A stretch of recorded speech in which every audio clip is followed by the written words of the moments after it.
It's a way really for us on stage to take leadership. We've been given leadership. We don't have to earn credibility. Someone put you on that stage. Everything that we do that isn't helping them understand us and communicate is a detriment to your big idea and your message that you want in the world. That is what I wish more entrepreneurs and leaders understood, is that it's not about having a great idea. It's about being able to communicate in a way that other people want to jump in and take action. They want to follow you. That's what leadership is. Remember, adversity is your advantage. Hey friends, cannot wait for you to check out this awesome episode I just recorded, the CEO Show podcast with my dear friend and speaking coach, Mike Ganino. He is an expert storyteller.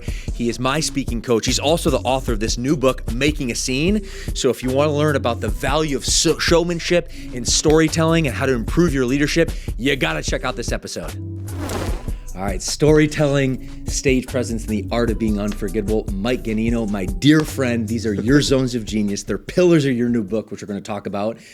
And I'm curious, from your perspective, where did you learn these concepts? How did you learn them? And why are they important for our audience who want to be better storytellers and leaders, inspiring other people? I'll start with that part of why is this so important that we know how to tell stories, that we have great stage presence. Ultimately, it's so that we are unforgettable, so that people can hear us, hear our ideas. And I think if you're a coach, if you're a leader, if you're a service provider, a business leader, if you're a parent and you're out in the community, if you're a citizen and there's something that you think there's got to be a better way.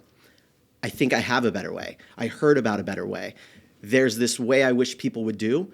It is a disservice to the world if you don't figure out how to make people listen to you and understand you. And for me, the ability to communicate in a way that people can't ignore you, that they don't forget what you said 5 seconds afterwards, that they're not scrolling on their phone with whatever emerging issue there is of the day, or just some entertainment because they're bored. If we can't figure out as leaders, as any of those things, how to get people to listen, to remember, and to want to take action, then I don't know how we get much done in the world. And if we see people out there who are getting great things done, it is likely, and even horrible things done, frankly, it is likely because they're great communicators. And I've been really obsessed, I think my whole life. I grew up, as a kid in a trailer park in an apartment building on the wrong side of the tracks in the wrong side of town. And I realized the only way that you get out of that is if you learn to communicate differently. If you learn to be able to walk into a room and become unforgettable to people. And so for me, that's kind of always been something in the back of my head. If I can communicate differently, if I can share my ideas differently, if I can get people to see me differently, or at least remember me, then I have a really good shot of going where I want in the world. And so for me, I've been an entrepreneur, I've been a restaurateur, I've worked in the tech space, I've worked in HR. And I also, all along that journey, was also a performer, an actor. I did improv in Chicago. I did theater. I've written one-person shows that 3 people saw. At one point, it was like the ratio was 50-50. It was like me and one person it was like, hey, this is a one-person show, meaning only one person is invited to the show. But I got on that stage and I did my job and I did it anyway.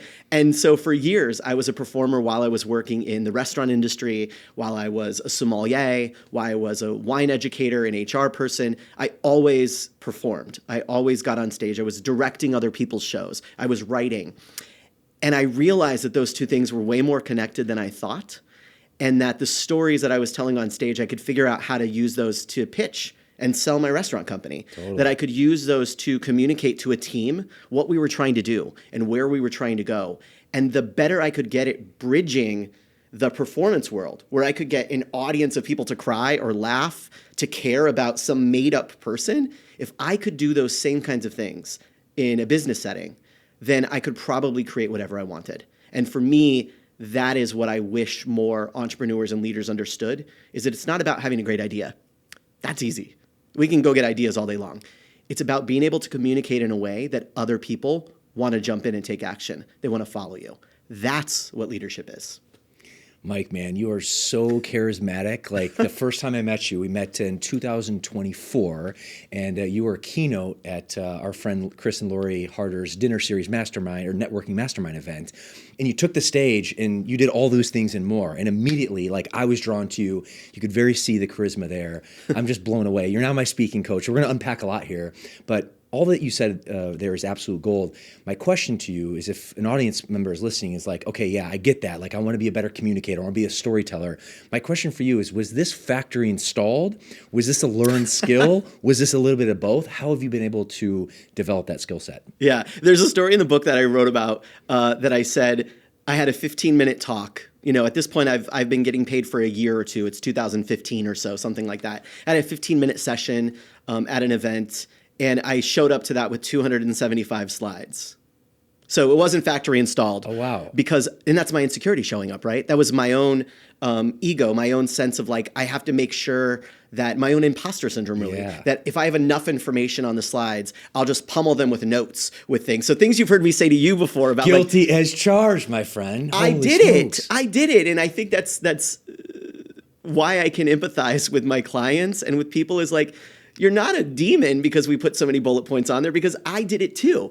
And the reason we do that is because we're in those moments. Even the reason we get nervous sometimes, or we get overly focused on ourselves and we don't remember what happened on stage, is because we're trying to be good enough for the audience versus trying to connect with them.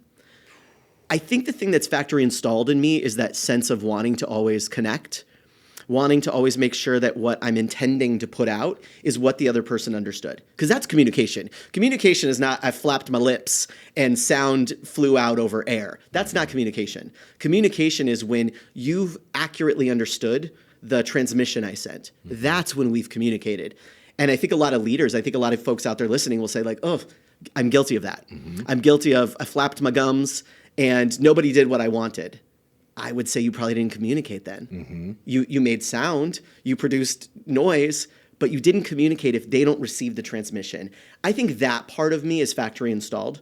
I've always been very in tune to what's the vibe in the room. And I think you and I have very similar-ish childhood experiences. Yeah. And I think that makes a lot of us who've had traumatic or difficult things. Sometimes we say like, I'm an empath.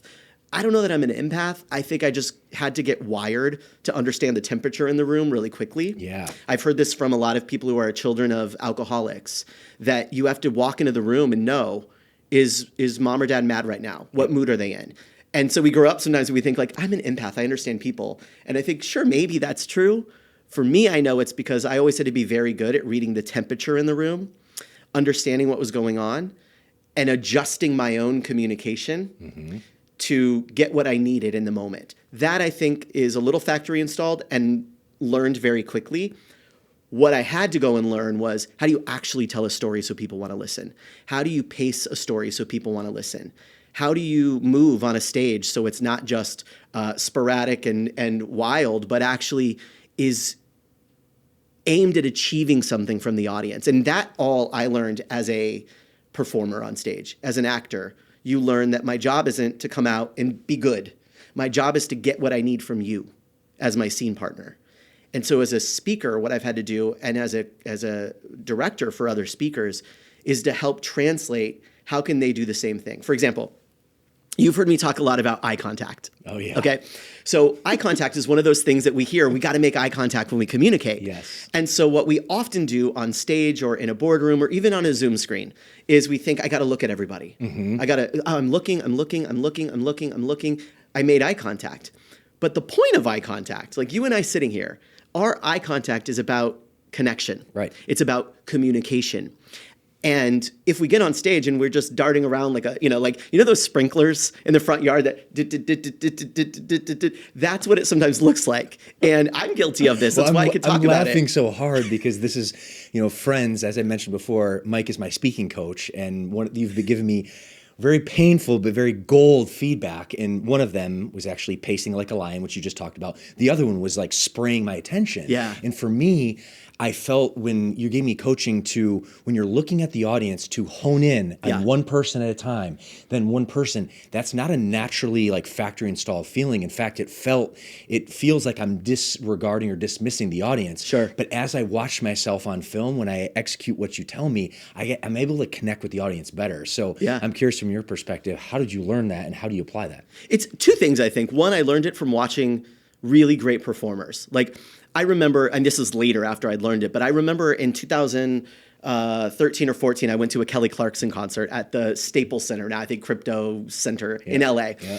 And I was pretty far back at this one, right? I went to another one later and I was like in the front row. But this one I was pretty far back with a bunch of friends. We got cheap tickets to sit in the back. And we're in this, I mean, it's the Staples Center. It's huge arena. We're far back. And those lights, as you know, those lights are bright. She can't see beyond her contacts probably because it's so bright.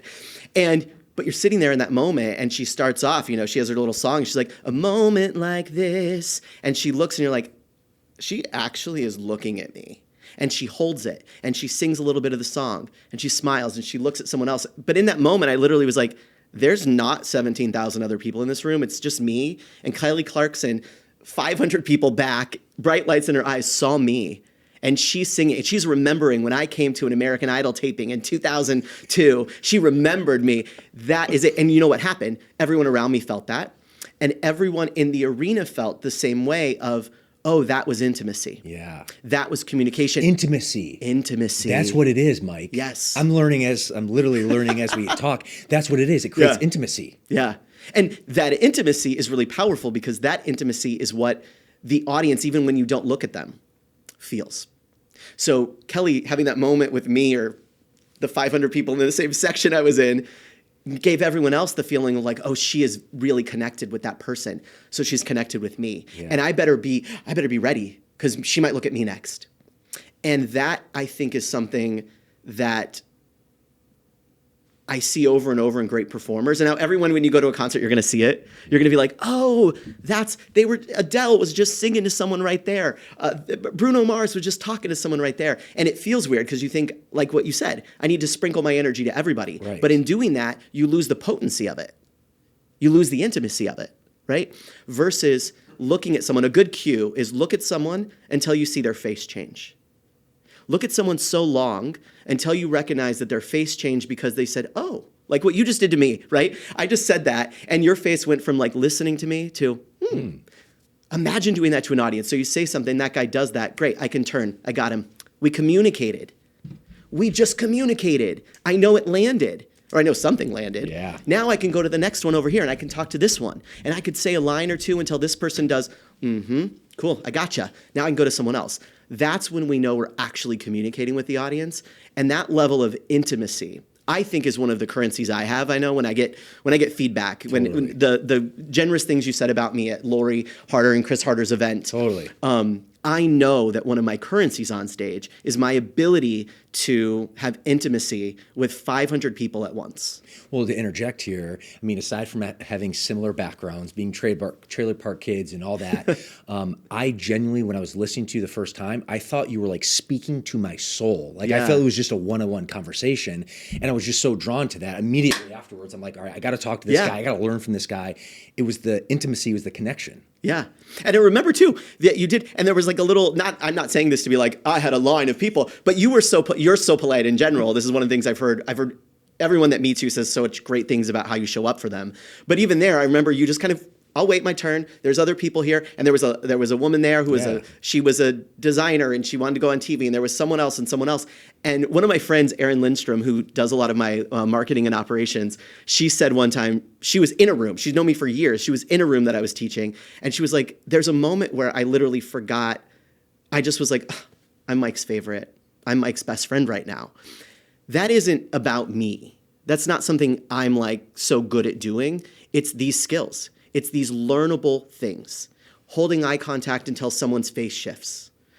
moving in a way that's intentional. Let's talk about that actually, because that was the first time you did a director's cut watching a film or a presentation, a talk that I gave in Austin, Texas. It was like the week after I met you, and then I sent you this recording, and the first piece of feedback you gave me, which I didn't notice in real time, but when I watched the film and I heard your feedback, I was like, oh my God, he's absolutely right.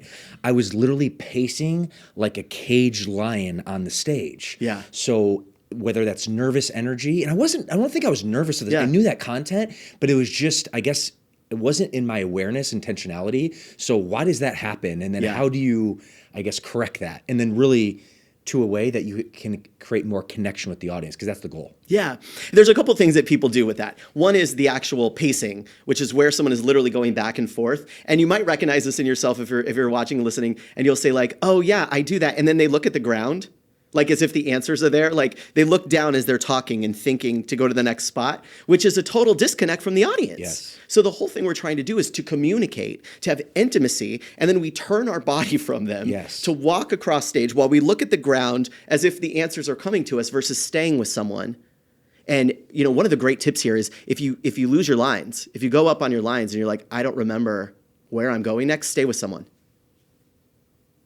Stay with someone. What it'll come to you. It's not that they're going to whisper and be like, the line is this. They're not going to know your lines unless it's me, and then I probably could know your lines. But you're going to stay with them. And what happens there is nobody realizes you forgot your line because you say something, you're like, and that's why it's so important that we move forward. And then you're like, crap, I don't remember what I'm saying next. So that's why it's so important that we move forward, you know? And in that moment, everyone's like, yes, hanging on every word. And you're thinking, what the hell? What the heck? Where am I going next? What am I doing? But to the audience, it's a win. It's like, he's saying something there. He's pausing for a reason.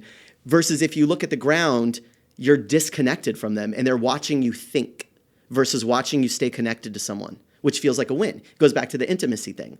So the pacing is one thing. And then there's another one. So if someone's watching, listening, and they're saying, I don't pace like that, I'm not a tiger in a cage, you might wander. People get on stage and they wander. That looks like where, maybe you stand in center and then you kind of, a lot of times we start shuffling our weight. Mm-hmm. So we go left foot, right foot. We do a step up. We do the cha-cha. I think that's what I call it in the book, the keynote cha-cha, where we do a step forward, a step back, a step, and everyone starts looking Brazilian, right? Like it's like, okay, we're doing the samba here, like a step forward, a step back. And all that does is lose your power on stage. The audience is watching you have energy that isn't focused on them. So it's not even that it's nervous energy, because a lot of people are like you, I wasn't nervous. Yeah, I just had all this stuff going on. Yeah. And it's because you're not giving it to them. You're keeping it in your body, and your body's like, I gotta flush it out. It's too much. That was it. And so I'm pacing to get rid of it, versus what if you stayed with someone and you got it all out to them? You sent it all out to them. You looked them in the eyes and you stayed so connected until their face changed, and you found someone else and you got them. That now becomes a power tool on stage. Mm-hmm. And so we have the pacers. We've got the wanderers, who is maybe I do the cha-cha, maybe I'm shifting my weight. A lot of times, especially people who have heels on, so women who have heels, but also men who have thicker, like a nice, like a Cole Haan or like a nice dress shoe that still has a heel on it, right? There's still a little bit of a heel. We'll adjust our weight on the heel. We'll put one leg back in front of the other and toggle back and forth, right? And all of those things are distracting. Mm-hmm. All of those things are not telling the audience what to pay attention to. Well, I think that's what it was. When I looked at the camera, I was like, and I didn't do that specifically. It was the pacing. It was just distracting. Yeah. That's really, if I could put one word on it, that's what it was. Yeah. And it's unmotivated. Mm-hmm. And it's a reason for the audience to disconnect from you, and a reason for them to misunderstand your communication, which is what we're doing it for. If we're on stage and we're in front of the boardroom, if we're meeting with our team and trying to communicate something, if we're with clients trying to speak and get more clients, everything that we do that isn't helping them understand us and communicate is a detriment to your big idea and your message that you want in the world. And so we've got the pacers, the wanderers or the cha-chars. The wanderers also pace, but in a different way, because this is where people try to cheat with me. They're like, I wasn't pacing like a tiger in a cage looking at the ground. And it's like, no, but you did just start in the center, and then randomly for no reason, you just walked over here. Like maybe these people were lonely, so you need to go visit them on the left side of the stage because they were lonely. And then for no reason at all, you just wandered over here, often not looking at someone. Another cue I think I gave you that I give people is do not move until you look at someone and you walk to them. Yes. So if you want to get to that left side of the stage, you need to find someone, look at them, and then walk towards them as you talk to them. And then when you get there, you can find someone new, right? What that does is it increases intimacy. It increases everyone getting on the edge of their seat because they think, oh my gosh, he's going to look at me next and he's going to walk to me and I better be alert and paying attention because if I'm down on my phone when he wants to look at me to talk to me, okay, I better wake up. It's a way really for us on stage to take leadership. We've been given leadership. We don't have to earn credibility. Someone put you on that stage. Someone, if you're on a sales call, someone is on that Zoom with you. They chose to be there. Let me interject, and that was one thing that I did. Another, a point of critique on my first presentation for the first, and that goes into the quote unquote dry humping feedback you gave me, which I want to unpack as well because it's freaking. That's in the book too. It's hilarious. It's true. We'll get to that in a second. But for the first 2 minutes of my talk, I actually just edified myself with all the list of accolades that I did. It was good intention. I want to show like some credibility. This is why you need to listen to me. But your feedback was like, Bryce, that's not even needed. So continue on. Yeah, it's not even needed because one, we're already in the seats. You're already the person with the microphone and the lights on you. Just start, right? Like you already have it. So instead of trying to convince us why we should listen to you, just be someone that's unforgettable. Immediately capture us and make us say, what? This is different. Recently the Golden Globes, Nikki Glaser is getting so much in 2025, depending on when you're watching this. She hosted the Golden Globes, a job that nobody really wants to do. It's often you got to be pretty amazing to get good notes. She has universally gotten great notes for her practice. She did it 93 times. She had a tour right now, and she's done the monologue to open 93 different times in 93 different ways. So when you watch someone with that on stage, it's like immediately she walked out, every single person eyes on her. She didn't need to say, I'm Nikki Glaser, I've had 7 Netflix things, I've had a Sirius XM podcast host, blah, blah, blah, blah, blah. No, she walked out, and immediately it was, you're all going to look at me and pay attention to me. Because right now, I don't need to earn credibility. I've been given it. I'm on the TV show. I'm on the stage. I have the microphone, and none of you do. So instead of trying to earn their credibility and earn their love, just get out there and say something. Straighten a story. Yeah. And that's another big aha. Now, ever since working with you since 2024, I go out and usually it's a piece of content that you help me craft, but straighten a story. Yes. And it sets the scene. I feel so much better connected and more intimate. And that's a word that I just learned today, but that's a huge part of it. Yeah. It's a huge part of what audiences want. Think about audiences. Again, whether it is an audience, when I'm saying audience or stage, I mean whatever. It's on a podcast. It's in front of a boardroom trying to get your idea heard. I mean, like I was an HR person in the tech world for a long time. HR people are not the person that everyone's like, come to the board meeting and tell us what to do. I had to really figure out how to communicate in order to get more money for benefits or we shouldn't be firing this person. We should be coaching them. I had to make the pitch all of the time on the right thing to do for that. If you're in marketing or you're in sales, I think it's a little easier to go in front of the exec team because you're doing sexy, fun things. Ooh, how do we market our product? How do we talk about it? How do we sell more of it? But how do we make sure that Gretchen in accounting loves her job? Not sexy. Not sexy. Not sexy at all. And it's seen as a cost. Sure. Right? Sales and marketing is often seen as okay, this is going to help us. An investment to bring more. Investment. Yeah. But even in 2025, we still look sometimes at our people as not an investment. And so as an HR person, I had to get really good at that. So whether you're on a stage, on a podcast, in a sales meeting, on a Zoom screen, trying to pitch someone your services or give a webinar, no matter where you are, I consider all of those stages. We have to really, really think about the audience has already given us credibility.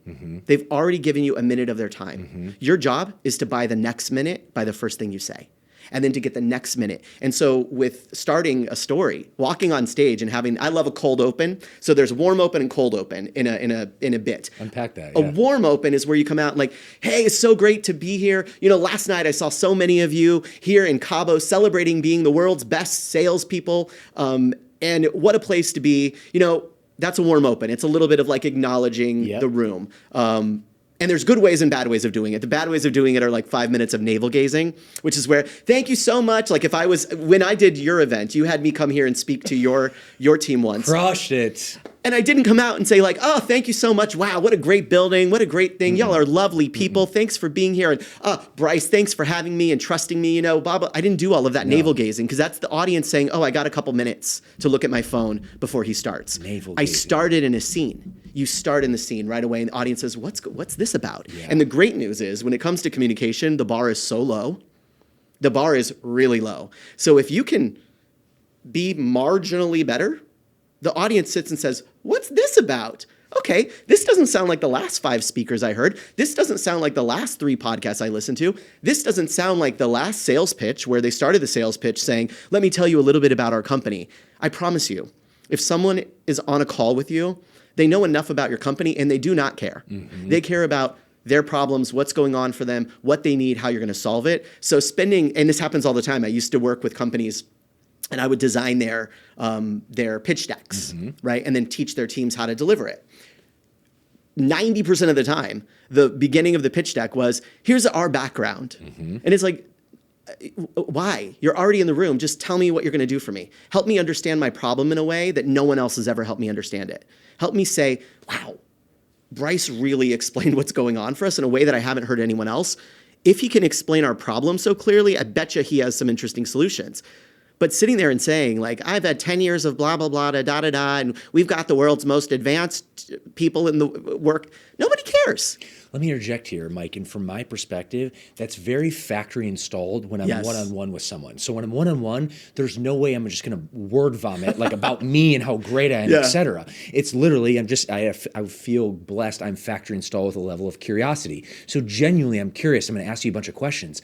But the opposite is true. When you get on stage with a bunch of people, it's not factory installed. What's factory installed is to say how great I am or the company and to try to build that up. Yeah. But when I look back at that, when I'm hearing your feedback from our previous coaching sessions, it's like, no, that's just applying the one-on-one framework that I'm already good at, just applying it to a group and presentation. That's strong leadership. Yeah. That's strong leadership. And they gave you the leadership. Yeah. They showed up. They sat in the seats. They came to the Zoom call. They turned on the podcast. It's on us then to lose that, right? I think audiences are really kind. Audiences want you to be good. Yeah. Audiences want you to win. They don't want to be bored for 5 minutes. Someone's on a sales call because they hope that you can solve their problem. They hope you can explain their problem to them in a way that they've not heard anyone and have a solution that they're like, banger, done. Nobody wants to be on 10 sales calls.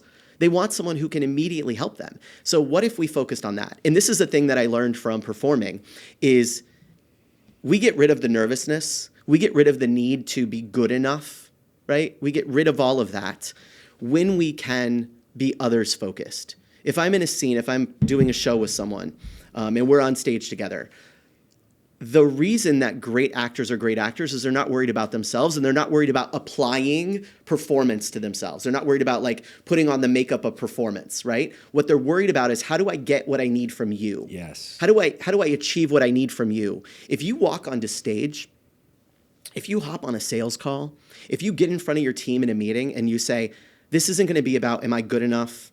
How do I perform? But it's going to be about, how do I make sure that I'm communicating because I know what I want to achieve from them. I know how I want them to feel. I think a lot of the nervousness goes away. And I think a lot of what you just said about one-on-one, you know what to do. Mm-hmm. You know how close to stand. Mm-hmm. You know how to gesticulate, how to move your hands. You know how to adjust your face. Right. You know how to make eye contact, right? When we listen to someone who's speaking, we look at them. Mm-hmm. When we talk back, this happens on camera to people all the time. When we talk, we do not stare at the person. If you look back at this interview, when I'm talking, I'm not staring at you like this, but sometimes when we get on video, we do. Versus matching our normal communication. Because why? We're trying to make sure, am I good enough? Am I looking at the right place? Versus, am I communicating? Am I getting my idea across? But when we talk, we look up, we look left, we look down, we move, and we lose all of that when we get in front of an audience, on stage, on screen, on wherever we are, because we stop trying to communicate and we start trying to perform. And I think that comes from, one, not knowing the training, but I also don't think we need that much training. I would say even with you, the work that we've done, there's some skill training that I've taught around storytelling, around how to start a story. But a lot of the communication skills are things you're already good at. I'm just helping you remember you can do them in front of a lot of people because you already got it. I don't have to teach you, like, do you know what eye contact is, Bryce? It means that you look into the eyeballs of someone else. Like, I don't have to teach you that. Sure. Vocal modulation. How fast should you speak? What happens when I lower my voice like this and the audience says, I think he might be saying something important? Ooh. You know all of this. Yes. You just forget it in front of people because you think, I need to be putting on a show for 500 people versus I need to be communicating connecting, intimacy with one person at a time. And when you can remember that, I think you don't need as much of the heuristics, as much of the rules around how do I perform.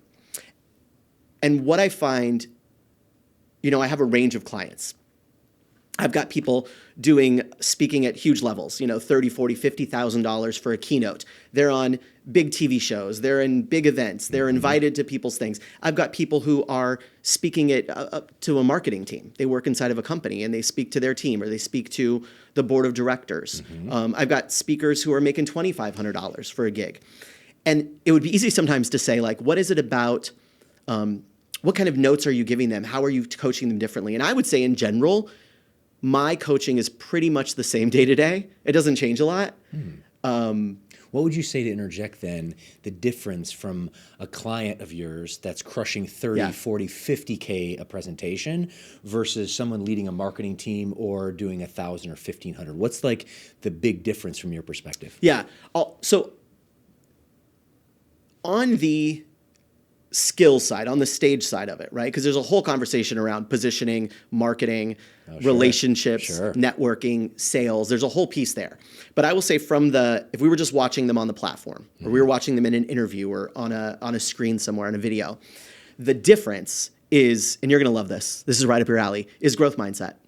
It really is. It's that the person can take the notes, that the person says, okay, wait, you just gave me the note about moving. Okay, good. Let me go incorporate that. They can accept feedback. They can accept feedback and they can do something with it. It's not even accepting it because there's a lot of us who are like, oh no, give me the feedback, beat me, whip me, punish me, tell me why I'm awful, but we can't actually go integrate it. So I would say it's not even that they can accept the feedback, it's that they can integrate the feedback. Sure.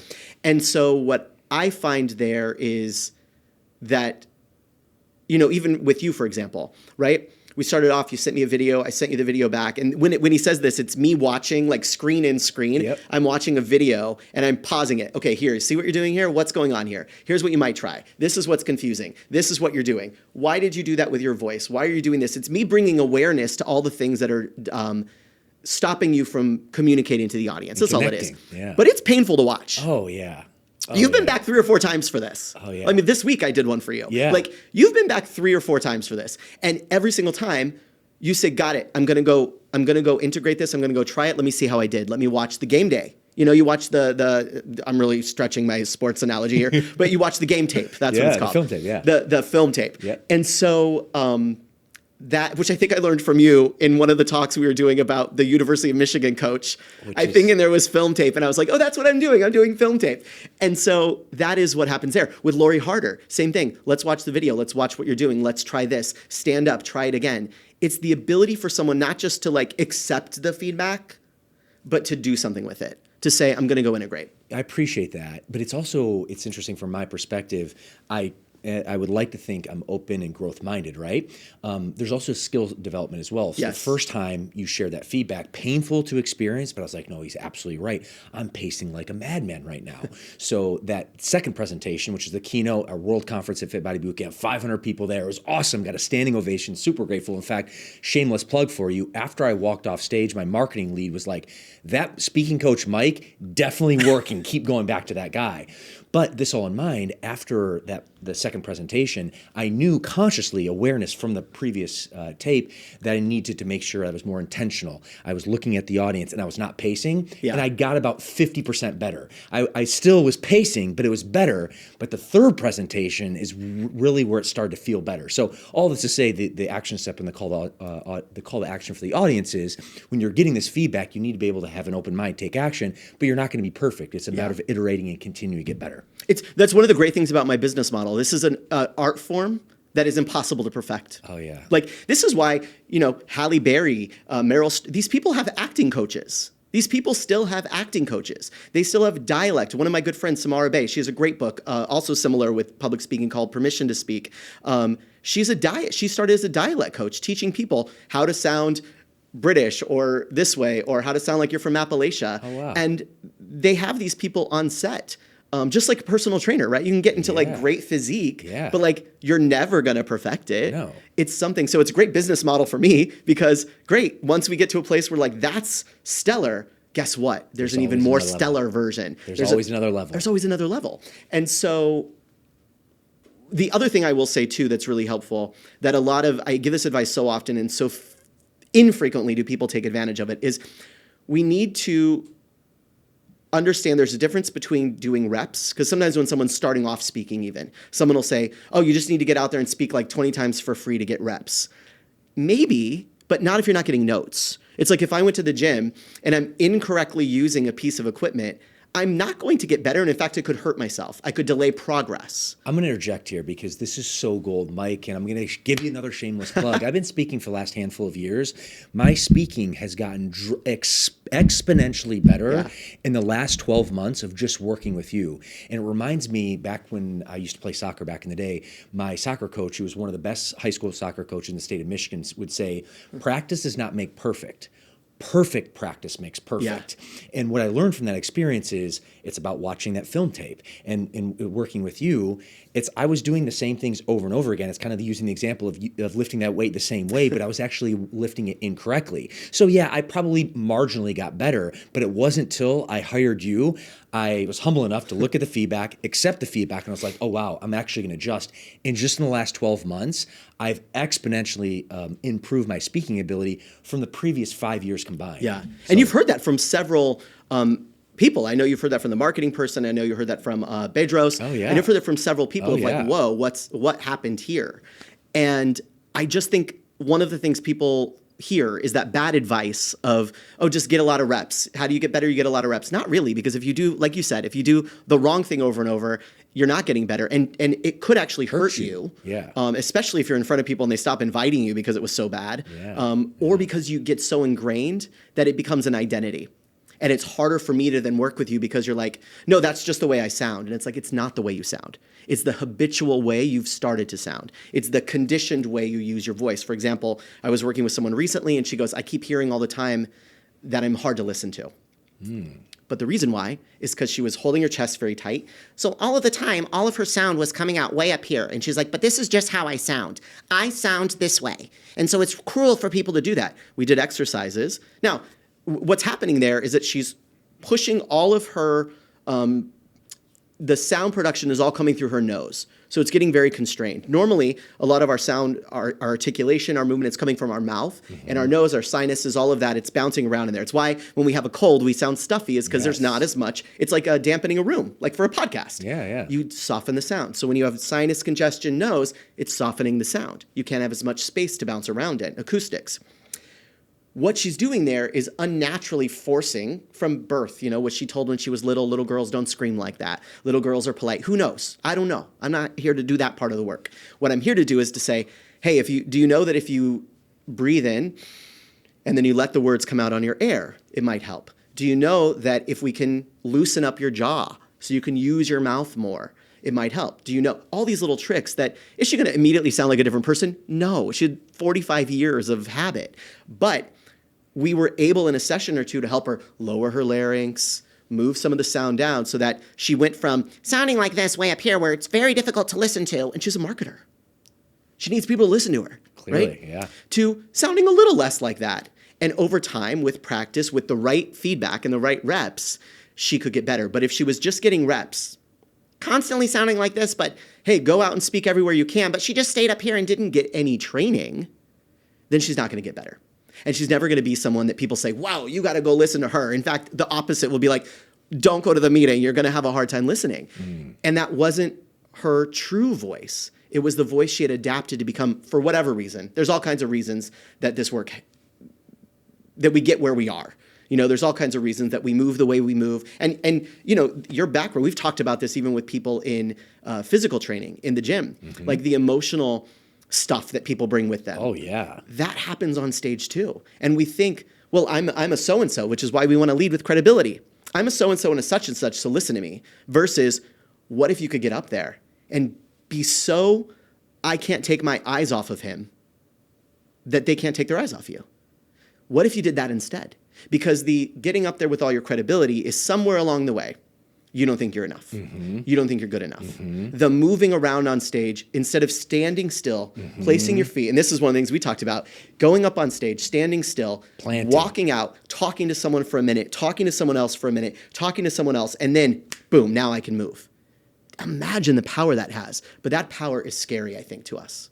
I think we're scared of our own power on stage because then it means all eyes are on me. Then it means I'm unforgettable. What if I mess up? Versus what if you just focused on communicating? What if you just focused on intimacy at mass? You know, and this happens to, I have another client who was an actress for a very long time and started doing keynotes, kind of came from the coaching space. So she would speak and sell packages speaking, but then moved into like corporate and that kind of work. And so she had said, yeah, I was an actress. I want notes, give me notes and everything. Even for her, there was a struggle because as an actor, as a performer, you're reading someone else's lines. You're telling a story of another character. Sure, yeah. So automatically you're others focused because I'm trying to tell the story of, you know, if I was doing a biopic of you, I'd have to go to the gym a lot more. But if I was doing the biopic of you, I would have to be focused on you. How does he move? How does he communicate? What was his reason for that? Sure. What drives him? So automatically as an actor, I'm others focused because I'm focused on my character. But when it's our speech, even if we're an actor and a performer, we can get out there and we walk out there with all the same stuff everyone else does, even if we're a performer. Now, the issue for an actor or a performer is that sometimes they can walk out there and they put on a lot of stuff. They may put on more stuff. For you, it was, oh, I'm going to pace and try to like not own my power and ground my power and make them look at me, make them deal with me. I'm going to scatter it. Make them deal with me. Make them deal with me. I want to unpack that because this is a common theme in your coaching, actually. Yeah. So can you actually explain a little bit more your, I guess, viewpoint around that concept? Yeah. So we throw away our power. We throw away our message sometimes because we do all kinds of bad habits or we do all kinds of bad learnings along the way, things that we've heard from someone else. And so we toss away the power we have. And we already talked about when you walk out on stage, you are the most powerful person in the room. You're the leader. Mm-hmm. The spotlight is on you. Literally, the microphone is on you. Literally. You're the only one with the mic on, hopefully. Right. When you step in front of a room to give a presentation, it's on you. When you are the one that's being asked, hey, tell us about this, you're the one in power for that moment. And it's up to you to give it away. And we give it away in all of these little habitual ways versus owning that power, recognizing great leadership is saying, I have a huge responsibility right now. I have a huge responsibility right now. And so standing on that center stage and making them deal with you, making them see that power, letting them see that power. The moment when there might be a story where someone is going to cry, where you're going to cry. We've talked about this too, where you might break. Great. Do it. Mm-hmm. And stay with them. Don't turn. Don't toss it away. We do with a little like, oh, I'm so sorry. Oh, so sorry. I don't mean to, hold on just a moment. We do that and we throw away the power. Versus if I was talking and I was telling a story and I started to break and I started to get emotional in that moment, I'm just going to stay with you. I'm going to make you deal with it. And then at one moment, I can turn. I can look at someone else and I can move on. What we often want to do is we're so scared of that intimacy. Yes. That we cut the wall short. Yes. So of course an audience leaves not giving a standing ovation because they didn't feel anything. Of course they leave and they don't remember what you said or like the story that is like, oh my gosh, that story about your mom. Just because it happened to you doesn't mean the audience is going to walk away and say, oh my God, I'll never forget what he told me. I'll never forget that. Wow, that was so powerful. It reminded me of me. We lose that power when we don't allow them to deal with our stuff, to deal with our spot on center stage, to deal with our eye contact, holding it, because they'll change. If it gets too much, sometimes people will say, I think the eye contact might be too much. I don't want it. Great. Guess what they'll do? They'll look away. They'll look down. If it gets too much, they'll do that. And that's your cue to say, great, I made their face change. That counts. Mm-hmm. You know, sometimes the face change might be someone nodding. It might be, It might be that, but sometimes it might be a dart away because it got too much. Great, cool. That was a change. Yeah. Move on to someone else. You did your job. But we get so scared of that power because that power comes with, I could mess up. Totally. That power comes with, what if I'm seen as weak? Totally. That power comes with, what if they don't like me? And if I can throw it away, then I can say, I don't care if they like me. I don't care. Well, they didn't, I forgot to tell them that I was 10 years a marketing executive. That's why they didn't like my message in my credibility moment. They didn't, I don't know. They didn't get it. It allows us to not actually deal with the audience too, because we can stay away from them. We can hide from them versus allow them to deal with your power in that moment. stay focused on them, stay focused on communicating so that something lands. And if they cry, they cry. If they smile, they smile. If they laugh, they laugh. Your job is to make sure they get your message. And anything else is a distraction. So, Mike, this is gold. I want to kind of take this to another concept, which is kind of similar. And I never heard of it before until working with you. But then when you explained the concept, immediately resonated. And it was the concept of Deus Machina. And I want to say it has something to do with not being able to really connect with the audience because you kind of quickly just, overview the pain or the trauma of actually going through that moment. And I'm probably not articulating it at best, but your last, communication around this particular concept just jogged that memory. So can you explain that concept, in theater and performing Deus Machina and why it's, not necessarily like a really great tool to use when you're connecting with the audience? Yeah, Deus Machina comes from like Greek theater, essentially. And it was where there would be all this problem, there would be all these things going on at last minute. It means literally God from machine. Yeah. The answers came from above, like it happened. How this shows up often for speakers or even in your case studies, if you're someone who has case studies, is, oh my gosh, every day I woke up and I was so confused and nothing was working and I was so sad and I didn't know what to do and yada, yada, yada. Everything was broken. And then one morning I woke up and I just decided it was going to change. Did you? Because I think probably along the way, there was some inklings. There was something was telling you got to go in another direction. And so if the trigger for change, because we often think about pain points, right? What are the pain points of the story? What's the conflict? Or we'll think about in a testimonial or a case study, what's the pain point? I'm more interested in the trigger. What was the trigger that made someone buy? Even with my own clients, I don't speak a lot in pain points. Even my website doesn't talk about pain points. It talks about triggers because we can deal, and you know this, we can deal with pain for a long time. Oh yeah, long time. We will stay in pain and do nothing. Oh yeah. It's the trigger I want to figure out. What's the trigger that made you finally hire me? What's the trigger that made someone say, I can't toss away my power anymore? What is that trigger? For me, I know often it's seeing someone who was amazing and being like, what is she doing up there? How is she doing that, right? So Deus Machina robs the audience of understanding that change and that trigger. It's all pain point. Every day sucked. I was awful. I was miserable. I was a slob on the couch. Nothing was working out. Everyone hated me. My life was wrong. And then one morning I woke up and I decided no more. And I changed everything that morning. I don't know how to copy that as an audience. That isn't something I can learn from, because what if I don't wake up tomorrow and want to change? And I've communicated and articulated a message that so many times. And when you shared this with me, I was like, oh my God, this is why I'm just brushing over. I'm not making that connection I need to make. Yeah. Imagine you went and saw a rom-com, right? A romantic comedy, a movie. And it's all about like, oh, Seth Rogen is this guy who doesn't know, he's funny and people love him, but he gets friend-zoned all the time. He's always friend-zoned, always friend-zoned. And it never showed him going through anything except for like an hour and a half of being friend-zoned. And then one day he woke up and, Kate Hudson loves him. Well, how did that happen? Yeah, what occurred? Sure. No one would see that movie, right? The same thing happens in our stories when we get on stage or we get on a podcast. We show up and we think, oh, I need to make them understand the pain. And then I'll just tell them like, oh, I woke up one day and everything, I just decided no more. But that's not what happened. Right. And I can't replicate that in my own life as an audience member. I can't say, because what do? I just go to bed and hope tomorrow I wake up? Okay, great. My life sucks as well. And I'll just keep praying that one day I wake up like Bryce did and I'm going to change everything. That also, because guess what that makes them do? They don't have to deal with it. Because they don't have to do anything. They don't have to deal with it. Because I can just go to sleep every morning and just hope one day I'm going to wake up. And so I don't have to take action. So thank you so much. That's not leadership. Right. So this Deus Machina that I see so often in case studies and very often in stories on stage is robbing the audience of what they want, which is, how did you figure it out? What did you go through? What was it like when you were in the middle of it? Tell me how you thought that.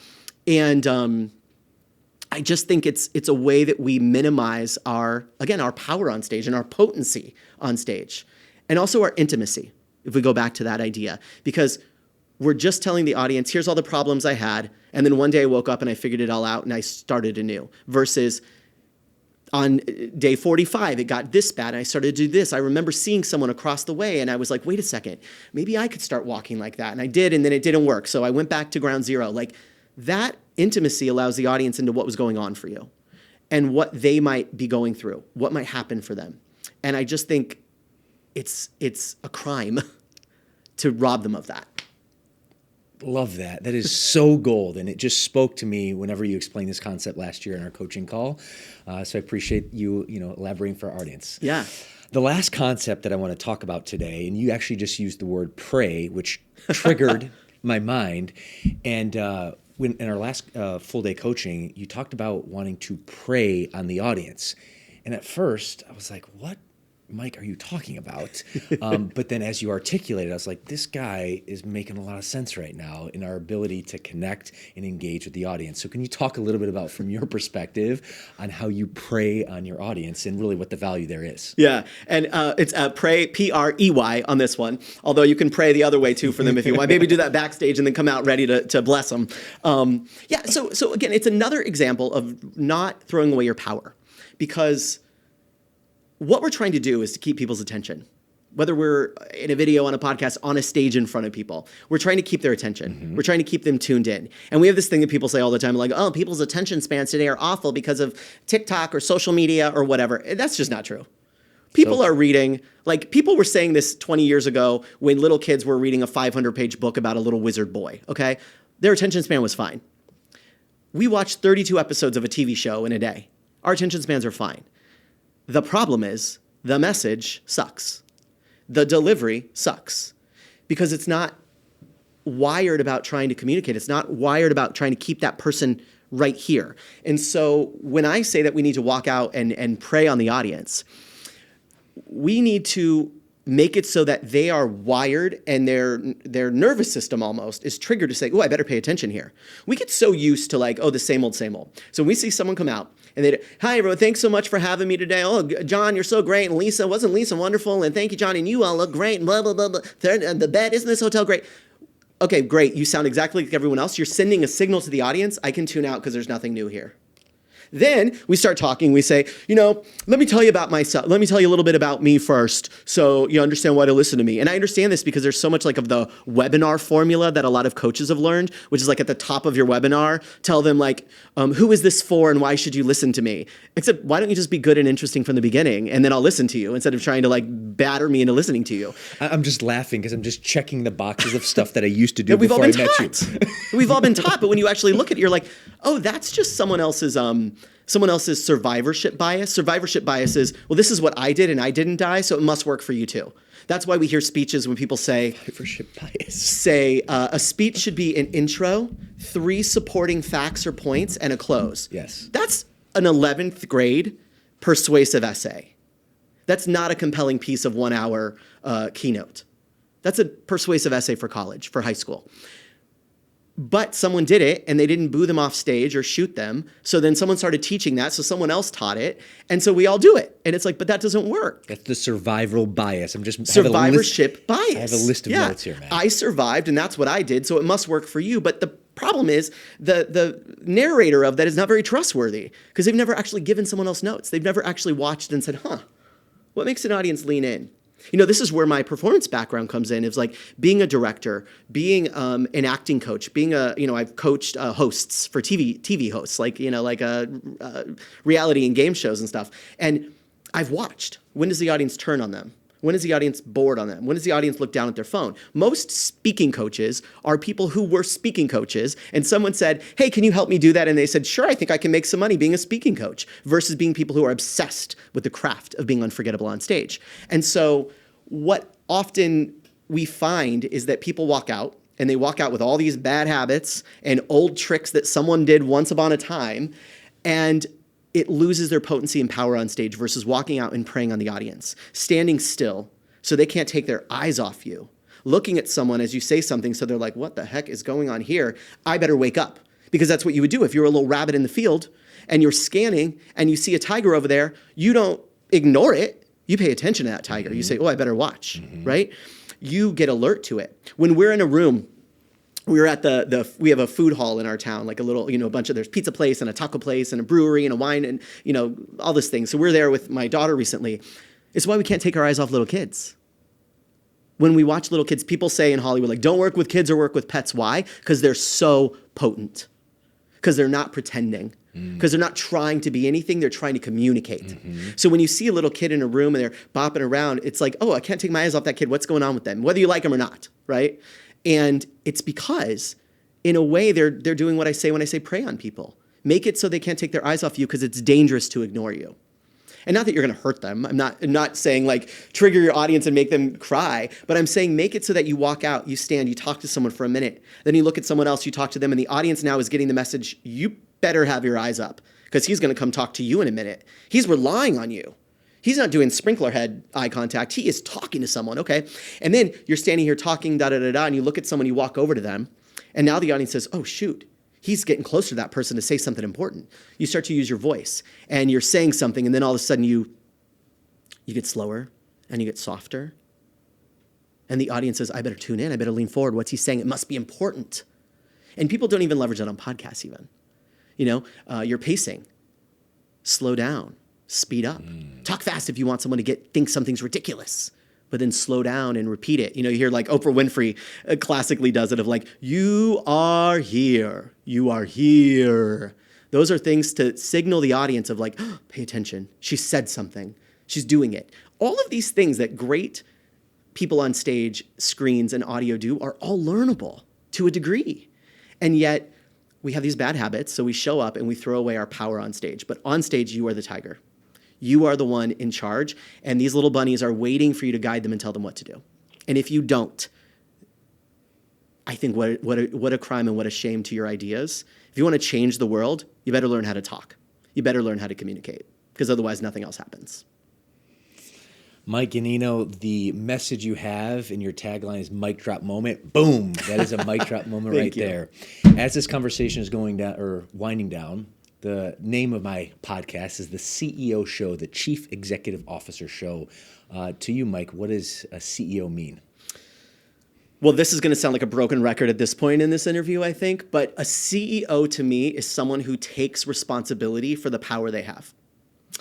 And if you're running an organization, it's taking responsibility for the power you have over all those people's lives, over all of the people that work there, the people that buy your product. If you are the CEO of your business and you're a coach on your own, it's taking responsibility for the way you communicate, for the message you give. And I would say, in my experience, over and over and over, CEOs do very little work. Their job is communication. The job of a great CEO in a family, in a business, in a one-person entrepreneur business, is to be the best communicator about where you're taking us and why we should get on board. Yeah. Cool. And this, my friend, is why I wanted to invite you to my podcast so I could teach our audience how to be the CEOs of their own lives or their own business and be able to lead themselves better. And we've done that, and you've done that in dramatic fashion. So I'm super grateful for you. Before we wind down today, I want to give you a shameless plug for your new book, Make a Scene. Where could our audience find this and or connect with you if they're interested to learn more? Yeah, everywhere. The book is available Amazon, Barnes & Noble, bookstore.org. Bookstore.org. I'm supporting a bookstore called Book Soup, which is in Los Angeles, right on Sunset Boulevard, right in the middle of all of the action that was going on this year with fires and things like that. And it's a great little independent bookstore. So through bookstore.org, you can support that specific independent bookstore, but still get the book mailed to you. Walmart, Target, all the places online you can find it.